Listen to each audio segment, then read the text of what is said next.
Bonjour et bienvenue sur RémiCastillo.com. Bonjour à Alex Good. Bonjour à RémiCastillo.com. Comment ça va, Alex? On a coup, tu t'appelles comme ça vraiment? Et oui, maintenant on m'appelle Monsieur.com. Ah oui, c'est très Voilà, beau. Ça va bien. Tout va bien. Tout va bien. Alors Alex est avec nous durant ce week-end et même jusqu'à lundi parce que effectivement tu es au cœur de l'actualité, Alex. Oui, enfin bon. Dimanche, un prime. Ah oui, 20h45 sur M6, le grand bêtisier de l'été. Un petit peu avant l'été. Bêtisier de l'été. Oui, c'est vrai que vous y prenez un peu à l'avance. Oui, c'est que l'année dernière, on l'a mis le 1er septembre, donc Voilà. une fois que tout le monde était rentré, donc après l'été. Et là, on le met avant l'été, parce que pour changer, C'est pour plutôt s'amuser un peu. Ouais, c'est plutôt bien. Et puis non, c'est bien parce que le lendemain, c'est férié, donc les enfants ne travaillent pas, donc ils pourront être devant la télé. Pour toi, c'est une belle exposition surtout. Écoute, oui, j'ai la chance de passer souvent en prime avec le talent, les bêtisiers, tout ça.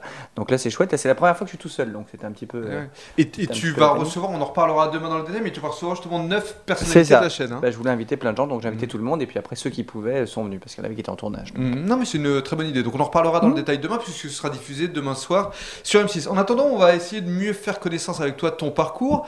Parce que, alors on en parlait avant de démarrer l'enregistrement, c'est vrai que tu as été dans les jeunes talents il y a quoi, il y a 3 ans maintenant. Il y a 3 ans, quand je suis arrivé sur M6. Ouais, avec une belle brochette de jeunes qui ont plutôt bien percé depuis. Oui, Puisque ça se passe pas mal. en finale avec toi, il y avait Cyril Ferraud. Il y avait Cyril Ferraud, et Christophe, je crois. Christophe Beaugrand. Voilà. Et tous les trois, vous êtes aujourd'hui dans 3 chaînes ça se passe bien, on va pas se plaindre de nos vies. différentes. Et puis voilà, TF1, France 3, M6, vous représentez bien les chaînes et la jeune génération. Donc voilà, donc ça, on est content. Mais alors justement, toi, Alex, en dehors de la télévision, tu es aussi comédien parallèlement. Écoute, oui, je viens de là. Enfin, je viens d'abord du journalisme. Enfin, si je te fais un rapide, j'ai été footballeur jusqu'à 18 ans. Je me suis pété le genou. Footballeur ou ça? Voilà, je suis allé jusqu'à Auxerre, chez Giroud. Pas mal. C'est Thierry Roland qui m'avait envoyé là-bas pour faire une détection, machin. Enfin bref, très compliqué. Je me suis pété le genou. Après, j'ai fait de la voiture. J'ai fait la filière L, j'ai fait tout ça pour être pilote de voiture. Après, j'ai dû arrêter parce que mon papa a arrêté de me donner des sous. Ça coûte beaucoup d'argent la voiture. Donc voilà, je suis devenu journaliste dans le jeu vidéo et je testais les jeux de voiture en l'occurrence. Et j'ai commencé en métier de journalisme à 21 ans. Voilà, avec Jean-François Maurice qui m'a tout appris jusqu'à 25 ans où là j'ai commencé les cours de comédie en allant au cours Simon où j'ai fait mes 3 ans et parallèlement je continuais à être journaliste au journal de Mickey à l'époque et puis Disney Channel il fait un reportage au journal de Mickey, j'étais un peu le seul jeune qui était au journal ce jour-là donc ils ont fait tout le reportage sur moi quasiment et du coup j'ai été engagé sur Disney Channel une semaine après puisque les pontes de l'époque ont vu le reportage, on dit mais c'est qui ce type, faut le prendre. Voilà. Et c'est comme ça que je me suis retrouvé à la télé complètement par hasard. C'est une très belle histoire. Et après de front, si tu veux, j'ai fait le théâtre et la télé en même temps pendant des années, jusqu'à ce que j'arrive sur M6 où là j'avais un petit peu beaucoup d'émissions et où du coup ils m'ont dit le théâtre, on va attendre un peu.